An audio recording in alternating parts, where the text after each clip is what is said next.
Welcome to the Ferrocene Lecture. We are going to do a demonstration at the start because I'm going to be talking about addition reactions during this lecture. And I want you to actually see one happen. So I've got Amanda Trainer, who's manning the fire extinguisher. Amanda just had her fire extinguisher testing. So she is ready to go. And Dr. Sarah Hewitt will actually assist me with the bromine that we're using. Bromine and me go way back because I made bromine when I was in high school in my parents' home in the basement. The whole place filled up with reddish brown gas. And back in those days, the chemistry sets had real chemicals in them. So what we're going to do is we are going to cook some bacon. And we are going to crack the glycerol, and we're going to make this unsaturated compound, acrolein. Then we're going to throw it into the bromine, and the bromine should add across the double bond, an addition reaction. This is the acrid, smelly stuff that you smell when you cook bacon. This is the burned bacon fat smell that you smell. It's colorless, flammable, and very poisonous. So let's go. We're going to start this. So I'm using a creme brulee torch. It's my wife's. She's probably out of her mind now looking for it. But so we're cooking the bacon. And we're going to get that bacon fat, the glycerol, broken down. Ready? And here we go. So we've thrown the bacon into the bromine. You can start to see the color disappearing. Color is adding across the double bond of the bacon.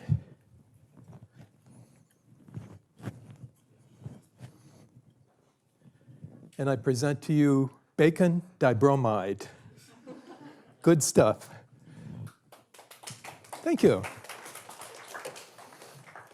I actually don't eat a lot of bacon anymore after doing this demo, knowing that stuff is so nasty, and a cancer producer too. So, all right, let me get this hot lab coat off.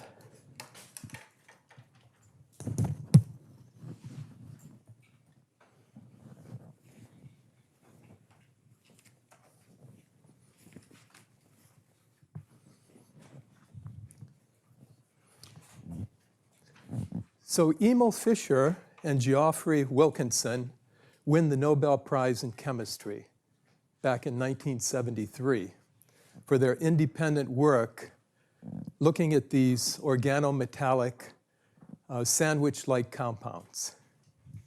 It all started here in 1951 with a paper published by Paulson and Keeley in Nature, where they took a Grignard-like reagent, cyclopentadienyl magnesium bromide, and they tried to get an oxidative coupling of this ring, hoping to make fulvalene. Instead, they got this stable orange complex, empirical formula C10H10Fe. Right after this paper came out, the fellow on the right, Geoffrey Wilkinson, who was at MIT, had just moved to Harvard. And both him and Woodward at Harvard looked at this paper and said, wait a minute. You know, with these sigma metal carbon bonds, they're saying that this complex actually is stable at very high temperatures, up to 400 degrees. So that these bonds would disintegrate at those temperatures. So they were skeptical of this structure. So they immediately said, well, let's do an addition reaction. Look at all the double bonds here. Should easily be able to do an addition reaction and add across those double bonds. They got no reaction. So then they said, okay, just for the fun, let's try a substitution reaction. For a substitution reaction, you need an aromatic system, such as benzene. An electrophilic aromatic substitution reaction involves an electrophile, which simply substitutes itself for a hydrogen on the aromatic ring and gives you your product. So they tried a substitution reaction, and they actually got a reaction. Now they were a little bit more puzzled, because look at cyclopentadiene. Is it aromatic? How many pi electrons are there? 4. Good. And what is Huckel's rule? Anyone know Huckel's rule? Yeah. Sean. Pi electrons are anti-aromatic. Okay. So this would be an anti-aromatic. That's one way to look at it. So Huckel's rule is 4n plus 2, right? 4n plus 2 pi electrons, where n is either 0 or any positive integer from 1 up. If you put 0 in there, you get 2 electrons. That obviously has 4. If you put 1 in there, you get 6. So this definitely does not observe Huckel's rule. It's not aromatic. Most of these types of hydrocarbons like this have pKa's that are greater than 50. But it turns out that cyclopentadiene has these hydrogens on there that are slightly acidic because its conjugate base is very stable, stabilized by resonance. So if we take a, from my chalk here,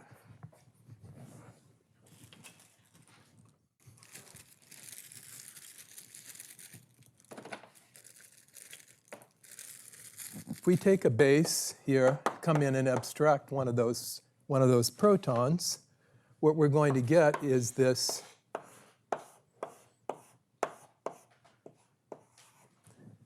anion, and this is the cyclopentadienide anion. This has 6 electrons. Now, if you look at this system, all of these sp2 hybridized carbon atoms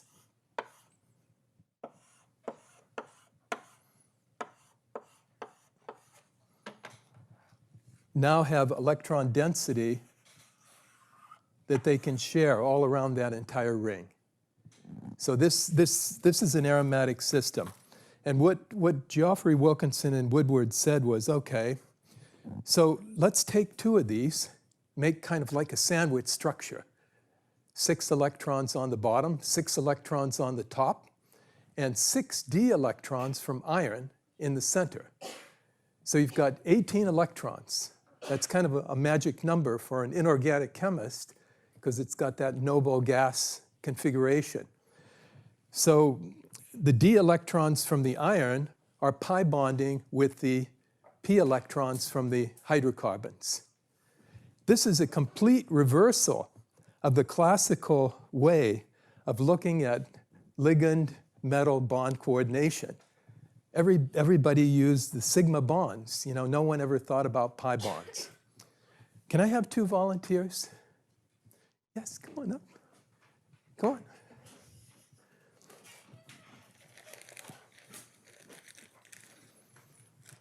So you can come over to the front of the table here. And you are? Aisha. Aisha and Maya. Okay, Aisha and Maya. So let's see what Mama packed me for lunch today. Oh, good. I got 2 pieces of bread here. Good. Okay. So Aisha, why don't you hold the bread, one hand like that, and stagger the other one. And yeah, put a space between it and turn toward this way. Yeah, turn so it's, yeah. Put the crust facing the audience on one and away from the audience on the other. Maya, take the orange. And now, let's see, let's fix this a little bit. So there we go. And go down a little bit. Now, Maya, come in. Put the orange right there. There it is. A molecular sandwich. That's ferrocene. The 2 cyclopentadienide anions and the iron atom in the middle, pi bonding with all their electrons. Congratulations. Thank you. Maya, do you like the orange? Sure, thank you. I know you don't want the bread, but oh, look, there's something else here. Thank you.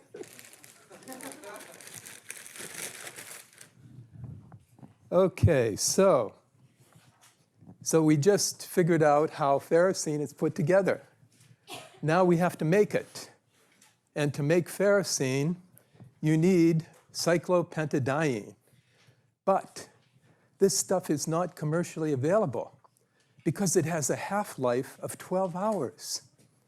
What it does is it spontaneously adds to itself in this reverse Diels-Alder type reaction to make the dimer.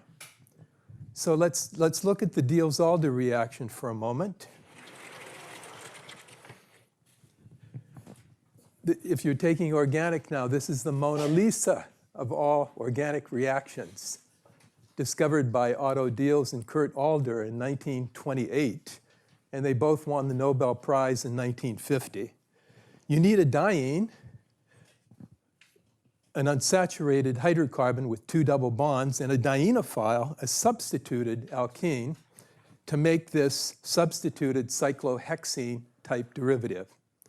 What you've got is 4 pi electrons here, 2 pi electrons here, and this is called a 4+2 cycloaddition. And this reaction just goes. You don't have to do it. You put them together and it goes because you're making these sigma bonds, which are much more energetically stable than the pi bonds you're starting with. But look at our system. We have these 2 cyclopentadiene rings. We don't have a dienophile. We've got 2 dienes here. And this thing still goes spontaneously, adds to itself to produce the dimer and other higher polymers. So how are we going to make this? We're going to crack the dicyclopentadiene in the hood. The TAs are going to do this for you. It's highly flammable, the product. Cyclopentadiene is highly flammable, so they're going to cool it in ice. The other thing is, this is very smelly. So don't wear your silk clothes and your wool clothes to lab when you're making this stuff. So you're going to be going over to the hood to get your allocation. The main thing you have to be aware of is when you get your needle and you put it in and you pull your 0.3 mils, whatever you need for your reaction vessel, that you don't grab onto the syringe with your fingers, because the warmth of your fingers will dimerize this right in the syringe before you inject it into your reaction vessel. We're going to heat this up to about 180 degrees, collect the fraction that comes over between 38 and 41 degrees. That's our cyclopentadiene. Now, we're going to be using no air techniques in some of the experiments that we're doing. Why do you think we need to use no air techniques? Yes, Alex. Are there things in the air like oxygen that are reactive? Very good. There's oxygen in the air that's very reactive, so some of the chemicals you're using, like iron chloride tetrahydrite could be oxidized. We've also got this that cyclopentadienide anion here, which this guy, which actually decomposes in air. So it's very important to have this atmosphere. So how are you going to do that? Pretty simple. We're going to be working with these little vessels. They're called Assam vials. They have septums on them. So you'll put your reactants in there, and then you'll simply take a vent needle, put a vent needle into the septum. Don't push the vent needle down too far. If you push it down too far, your liquid might shoot up through the vent needle. Then you're going to go over to the hood. You're going to pull out the nitrogen line. Nitrogen will be flowing. You'll stick the nitrogen line in. Now you're bubbling nitrogen in, and this can go down into the liquid, bubble it, get it refreshed.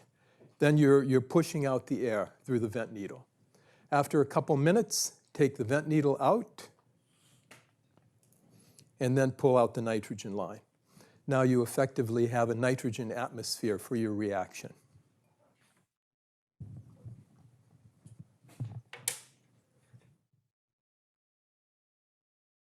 So this is the reaction scheme for the synthesis of ferrocene. Notice there are two reactions going on here. You'll actually have two of these little Assam vials. In one of them, you're going to have KOH and dimethoxyethane. The KOH you'll have to mass out at the balance area. And you've got to work kind of quickly with this because KOH is very hygroscopic. It picks up water very quickly. In the other vessel, you're going to put iron chloride tetrahydrate, dimethyl sulfoxide. And then you're going to shake those vessels. You're going to work out in the lab. Seriously, you'll be sore after this lab for about an hour of working out. Once you shake them well, your iron chloride tetrahydrate should dissolve, but the KOH will not dissolve. So don't worry about that. If you see KOH, it's okay. Once you get everything dissolved, you take your iron chloride or your KOH dimethoxyethane vessel over to the hood, and you get your cyclopentadiene, and you inject it. You put that back under an inert atmosphere, and then you start shaking it some more. After about 5 minutes, you'll have this beautiful pink color, which is your cyclopentadienide anion, sometimes called the CP ligand that's forming in your flask. Let's just stand back for a moment and take a look at that top reaction. Who can tell me the driving force of that reaction? Why does that reaction go? Alex? Acid-base reaction. It's an acid-base reaction? Yeah, yeah. What else up there do you see that just pushes that so fast? Alex? Resonance. Resonance? Okay, yeah, you're making something that has resonance forms? Yes. Creating the aromatic ring. Giselle, right? Yes. You're creating an aromatic ring. Very good. So you're going from a non-aromatic system to an aromatic system. That is a big push. Okay? So once you make this, then what you're going to do is you're going to take your other vessel with the iron chloride, dimethyl sulfoxide, and you're going to start doing injections. You're going to do 4 injections into this system. After each injection, when I did this, I usually put my system back under an inert atmosphere. And then I'd shake it, then I'd do another injection. Shake it, inert atmosphere, and so on. And then finally, what you've made is you made ferrocene. So once you get down here, you're ready to take a look at that ferrocene. So what you're going to need is you're going to need a small beaker, about a 30 ml beaker. And then you half fill it with ice. So we're going to have ice in the beaker. And you're going to add to the beaker about 4.5 mils of 6 molar HCl. And then you'll add your ferrocene from your Assam vial. You're going to add your ferrocene. And when you do that, you stir it up with your stir bar, and you can use a little bit of dimethoxyethane to wash out your Assam vial. Get everything out, washed out into that beaker, and your orange crystals should float to the top. Once you get your orange crystals, you're going to set up a little mini Buchner funnel system, such as this. And inside of this, there's a baby piece of filter paper.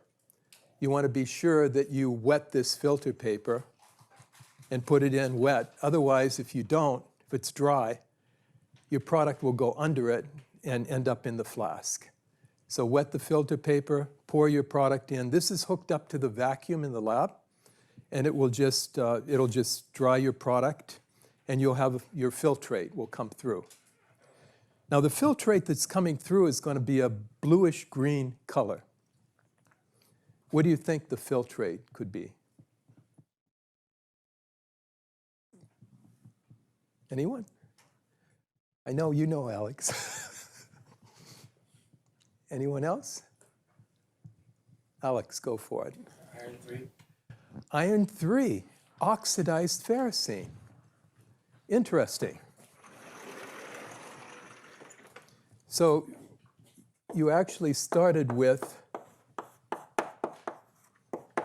ferrocene.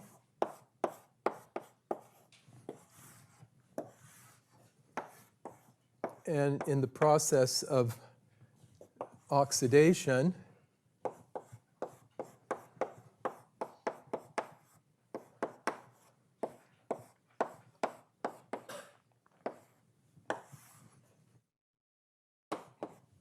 and you've got some HCl in there, so you've got chloride there.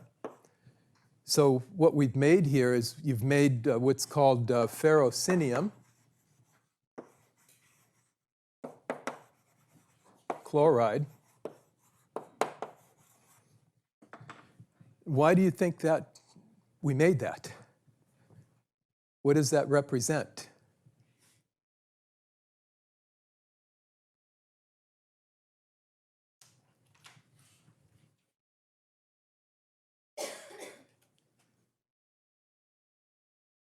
Looks like we lost some ferrocene, probably because we didn't, keep that right inert atmosphere all along the way. So think about how you would take this and get the ferrocene back from it. I'll let you think about that a little bit. If anybody comes up with a great idea and wants to do this on day 4 when there's no lab going on, let me know what you need. Okay? So now we've made our ferrocene. We've got our crude ferrocene, and we're going to purify it. And we're going to purify by sublimation. Definition of sublimation is the amount of energy in kilojoules per mole that we need to add to 1 mole of a solid to take it from the solid to the gas directly. Hess's law defines the enthalpy of sublimation as the enthalpy of melting plus the enthalpy of vaporization. But for this to hold, both of these steps would have to be taking place at the same temperature. Otherwise, Hess's law is just an approximation. I brought some carbon dioxide in. Can you see this? It's subliming. It's going from the solid, and this is very cold stuff. This is about minus 78 degrees. I'm going to burn my hands, so I'm doing this very quickly, okay? You can't see the sublimation when it gets into the air, but I'm going to put it in this cylinder so you can actually see the bubbles of sublimation that are taking place.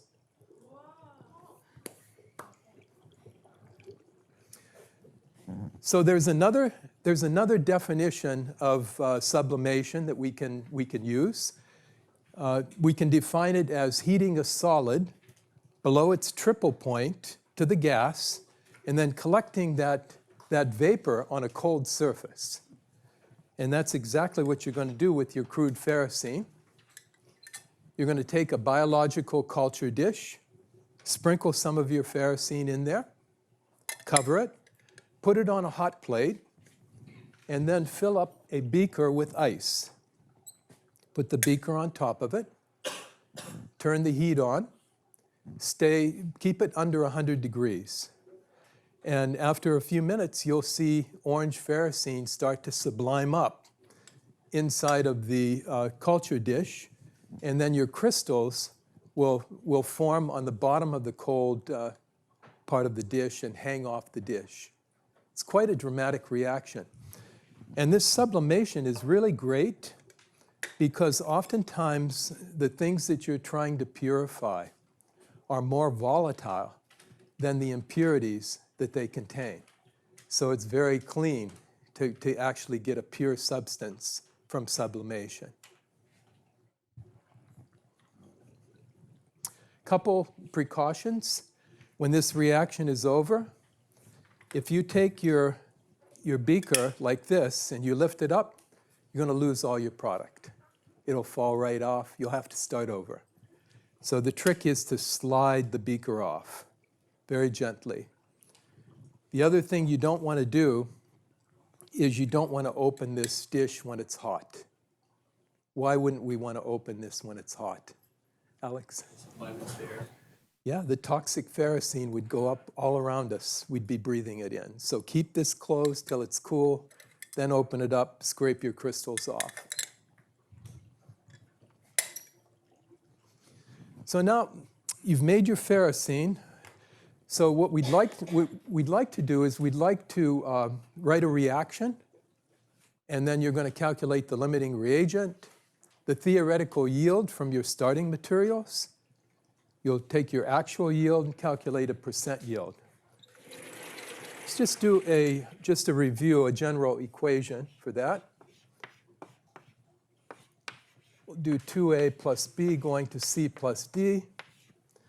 And I'm going to have 0.9 moles of A and 0.5 moles of B.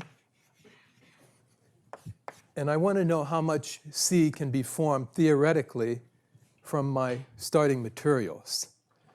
First thing to do is look at the equation.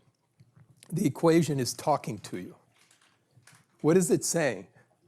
It says for every 2A, I need 1 B. All right? How much B do I have?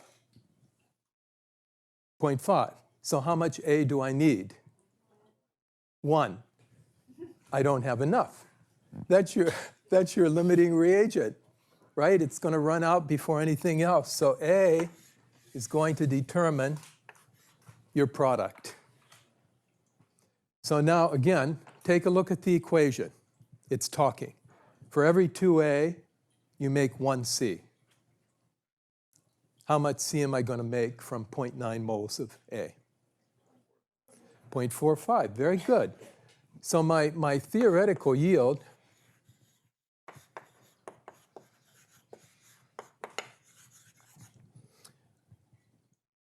is going to be 0.45 moles of C. Now what you can do now is you're gonna actually do the reaction. You'll mass out how much you actually got, so you'll know what your actual yield is.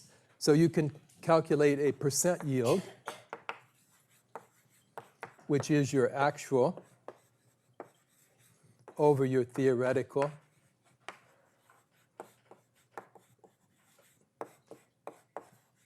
times 100.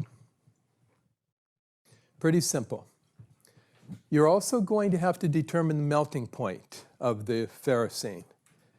And I'm going to tell you that if you take your melting point tube and you stick it in the melt temp and you're watching it, you'll never see it melt. Think about that.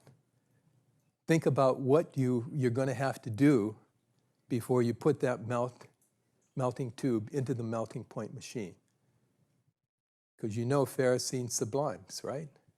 It's just going to disappear on you. Think about that. So now we are going to take our ferrocene and we're going to do a Friedel-Crafts electrophilic aromatic substitution reaction. We're going to take the ferrocene and we're going to acetylate it. And normally this Friedel-Crafts reaction is usually done with a very strong Lewis acid. Usually they use aluminum chloride, but aluminum chloride is very difficult to work with. You take that stuff and you're walking around with it in the lab, it's producing hydrochloric acid gas. So it reacts with the water vapor in the air. It's nasty. So we have decided to use a much weaker Lewis acid, phosphoric acid. The good thing is that this cyclopentadienide anion is more reactive than benzene. So we can get away with this weaker Lewis acid. So we've got acetic anhydride, phosphoric acid. There are no solvents in this reaction. We're reacting these two things with the ferrocene. What do you think the phosphoric acid is reacting with?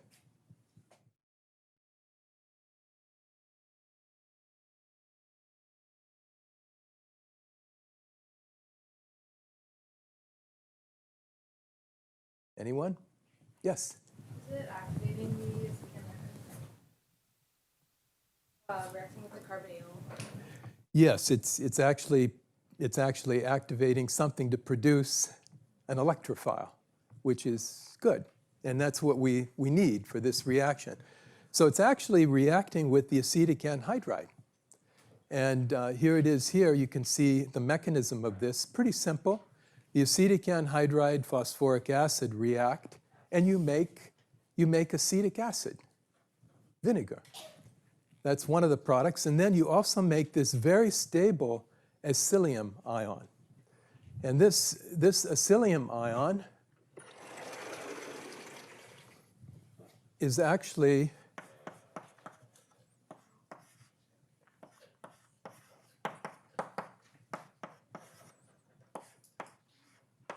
it's resonance stabilized. So we can actually take a pair of electrons from oxygen, come down here, and we can throw the positive charge out onto the oxygen here. This is a very stable system. This is your active electrophile for this electrophilic aromatic substitution. It's your carbonium ion. So here we've got the carbonium ion, and here's our cyclopentadienide, the carbanion. And this carbanion literally throws its electron density out to that acylium ion and captures it by the normal steps of electrophilic aromatic substitution. You're just substituting an electrophile for a hydrogen on the ring. And you potentially can make these two products. So what you've got here is you either could make the monoacetylated or the diacetylated. Now, after you see this mechanism, let's go back here one more time. Why can't we put more than one of these acyl groups on these rings? Why can we only make the mono and the di as potential products?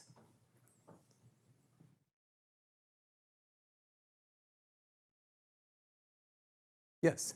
The electron withdrawing group effect to prevent it from doing that.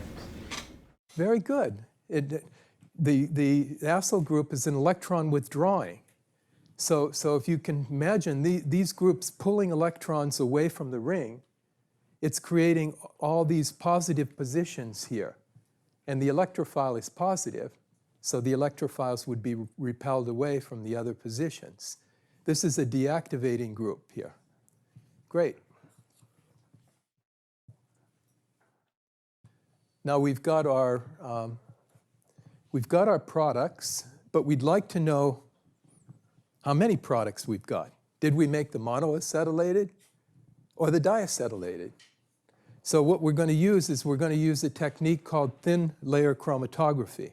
How many of you have done thin layer chromatography? Oh, wow, number of you, okay. So what we've got is we've got these little slides. They're almost like microscope slides. They have a nice clear surface on one side. On the other side, they have a solid adsorbent. And the solid adsorbents that we use are alumina, Al2O3, and silica gel, SiO2 times X water. You notice both of these solid adsorbents have polar bonds. You've got ALO bonds here, you've got SiO bonds here. What that means is the solid adsorbent is going to, any polar system that you put on this plate is going to stick to that solid adsorbent more. We're also going to have a mobile phase that's going to carry our components by capillary action up the plate. We're going to be spotting this plate with our product. And then we're going to watch the spots move up the plate and separate by partitioning.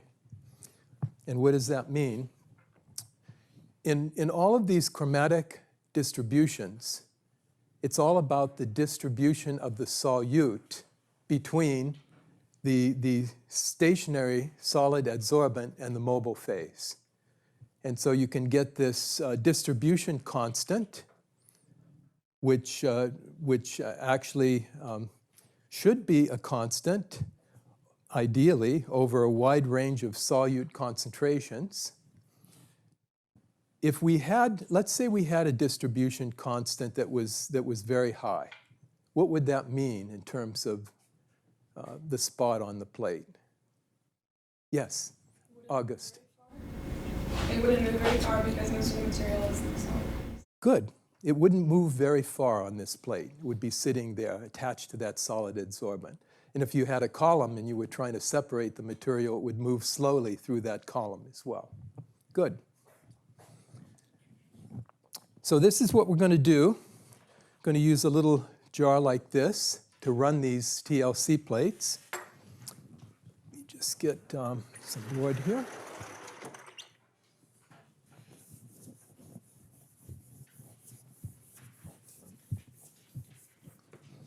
So you are going to take a TLC plate, and about 1 centimeter from the bottom, you're going to draw a line with a pencil, a straight line. So use a ruler, because if the line is crooked, your spots are going to be going in different directions. We have rulers in the stockroom. And then what you're going to do is you're going to take a spatula tip of your ferrocene and a spatula tip of your diacetyl ferrocene. And you put them into 2 little scintillation vials. And you go over to the hood, and what you're going to do is you're going to get some dichloromethane. And you're going to put a few drops of dichloromethane into to dissolve your spatula tip. And then you'll use a capillary tube to draw that up. And you'll come back and you'll spot your plate with the smallest spot that you can make and the darkest. One of the spots will be, at least one will be ferrocene, and one will be your acetylated ferrocene mixture. That way you can see if there's any ferrocene still inside of your acetylation product. And then you're going to take tweezers, and you'll lower this into the jar. You'll have your solvent in the jar. Put about 2 to 3 mils of solvent. Don't put more than 2 to 3 mils. I've seen students put 5, 10, 15 mils in. It's way too much. And then when this goes down into the jar, the solvent cannot come up and touch your spots or your line. If it does, you've got to start over. So you'll put it in the jar, and then you'll kind of just close it, and you'll watch it. You'll watch the solvent move up, and then suddenly it's going to reach up here somewhere. Then you pull it out with your tweezers, and you draw another straight line. This is the solvent front. And what we're going to do is we're going to calculate what's known as an RF value. It's called a retardation factor. And it's a unitless number. You'll measure from the starting line to the spot, and then from to the center of the spot, and the starting line to the solvent front line. You'll divide that, you'll get this number. Ideally, we would like RF values somewhere between 0.15 and 0.85, which means that we want to get our spots off the starting line, but not all the way up to the solvent front line.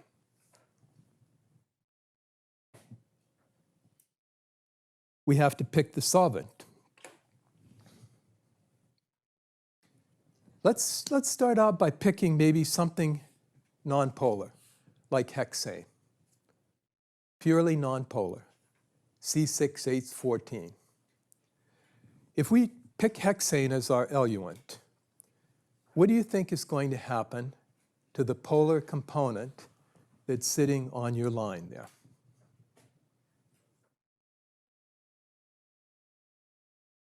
Who said that? Sean? It's not going to move at all. That's right, because it's affixed to that solid adsorbent, and it's polar. It doesn't like this nonpolar solvent, so it's going to sit on the starting line.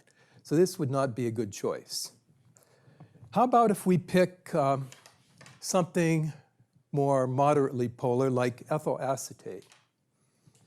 Here's ethyl acetate, okay? So we're going to take this, and now we're going to run the plate with this. What's going to happen to the nonpolar component? Think about this now. You've got ethyl acetate for your eluent. You've got a polar solid adsorbent and your nonpolar component. What will happen to that?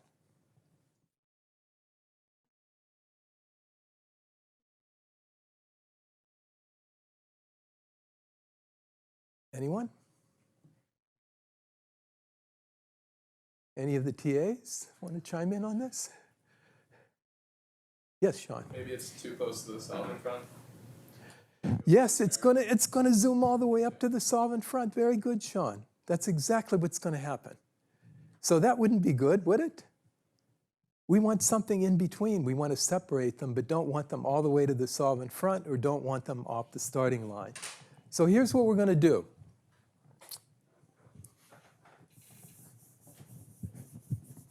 What I want you to do is I want you to try a combination of ethyl acetate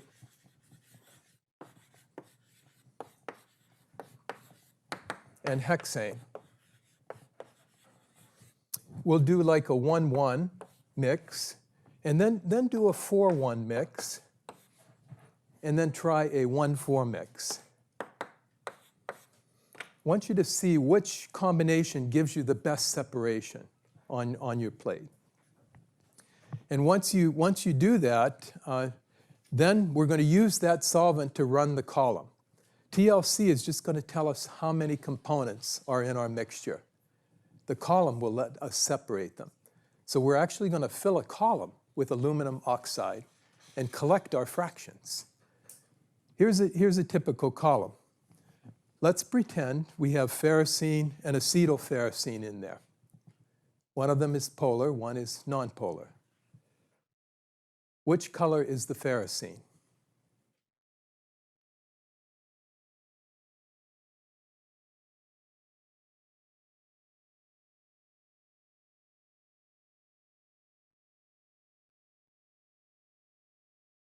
Yes, Jesse, yes. That's you, right? The ferrocene would be blue. Ferrocene is blue, good. The nonpolar is coming through first because it's not bound to the solid adsorbent and it's just flowing right through. And your acetylferrocene comes after. So what you're going to do is you're going to make a mini column. Here's an example. You're going to fill this with alumina, about 7 to 8 centimeters of dry alumina. And then you're going to put a little layer of sand on top of it, about 5 millimeters or so of sand. You can see it here, get an idea what to do. And then you're going to dry load your sample on top of the sand. So how do we dry load our sample? So what you're going to do is you're going to take your acetylated product,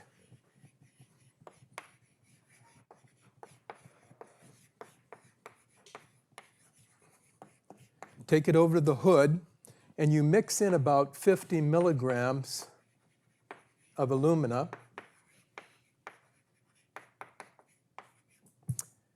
And then you get our old friend out, dichloromethane. This is nasty stuff. It causes all kind of cancers in animals, laboratory animals, liver, lungs, everything. So you've got to, don't breathe this stuff. We're keeping it under the hood. So you add, minimal amount of dichloromethane just to get this all wet and a slurry. And then you use a nitrogen line to air dry it to get a nice powdery air dried product. And then you're going to pour your product on top of that the layer of sand there. And then you're going to put another layer of sand on top of your product, the final layer. And then you're ready to go. What you're going to do is you're going to add your solvent that you picked from TLC that gave you the best separation, because we want to separate these components apart so we can collect them. And the thing to remember is when you add your solvent, you're ready to go. Open the stopcock here. Otherwise, nothing is going to flow out. And the other thing I suggest is get little scintillation vials or use the baby Erlenmeyer flasks and make sure you weigh them and tare them before you do this reaction. Because you may have so little product, it'll be very hard for you to scrape it out to get a weight at the end. But if you weigh the empty vial first, then you can weigh it and get a weight on it, and you'll know your mass, so you can calculate your yield. Some things that can happen if you have bubbles in your column, start over, because they're going to distort your bands coming through. If you don't keep the solvent on top of the top layer of sand throughout the whole run, you have to keep a cushion of solvent flowing, keep it above that top layer of sand, your column will dry out, it'll crack, and your bands will flow together. It'll make it difficult to separate the different colored bands coming through. The other thing is when you make your column, what I do is tap it a little bit each time you put the sand and alumina in, make it level, so you don't have these kind of irregular surfaces that can cause distortions. So you're going to take your melting point, calculate your percent yields, determine the mass of the components, and that's pretty much all you need to do for that. Now I want to show you what's happening with ferrocene today. This is really, really something, what's going on. It's been what, how many years? 51, it's been almost 70 years, right?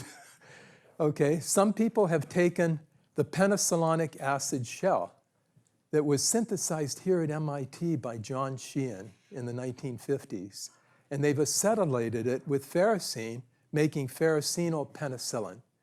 And it actually overcomes some of the resistance that's developed by the penicillin antibiotics that have been around for decades. Another thing, someone has taken tamoxifen, breast cancer drug has been around for decades. It's become resistant to a lot of the breast cancers it's used on. They've taken the phenyl group off here, put ferrocene on, added an OH group, and created hydroxyferrocifen, which is also overcoming some of the resistant breast cancer. It's really incredible. This is one of my favorites. What's the most vicious animal on the earth? The mosquito, exactly. I mean, there are 2 million deaths by these mosquitoes with malaria every year. Chloroquine has been the source, but it was discovered in the 30s. So a lot of resistance, right? So what they've done to chloroquine is they've taken the scaffold here and they split it open and inserted ferrocene, made ferroquine. This is our fairy queen. That's a good, yeah, ferroquine. This could be the first organometallic antibiotic on the market. Santa Fe Aventis has pushed this through stage 2 clinical trials. I'm not sure where it is now, but I got this most recent paper here. So this looks very promising. Testosterone, dihydroxytestosterone, the nemesis of all men, because the prostate gland, it grows and then you get cancer. All men will get cancer if you live long enough. So what they've done is they've made ferrocene derivatives of these hormones that block the receptor site to stop the growth. This is a good one. This is just happening. They took sedaxane and they removed this group and attached ferrocene and created sedaxacine. This is an antifungal agent, and it's relatively non-toxic. And I mean, you know, these funguses are out of control. They've reached the end of the line on these fungicides that can stop them. So this is a great addition. I'm not sure where this is going to go. And then here's ferrocene attached to a zinc complex. And this rivals the drug cisplatin in terms of these MCF7 breast cancer cells. knocking them out. So there's a lot of good stuff happening with Ferrocene. And be sure to take a look at the safety on the chemicals here. The TAs will go over this with you. And we'll see you on Thursday for a very important lecture, probably the most important lecture in the course, How to Write a Lab Report. It's all about lab reports, and Dr. Sarah Hewitt will be giving that. Thank you.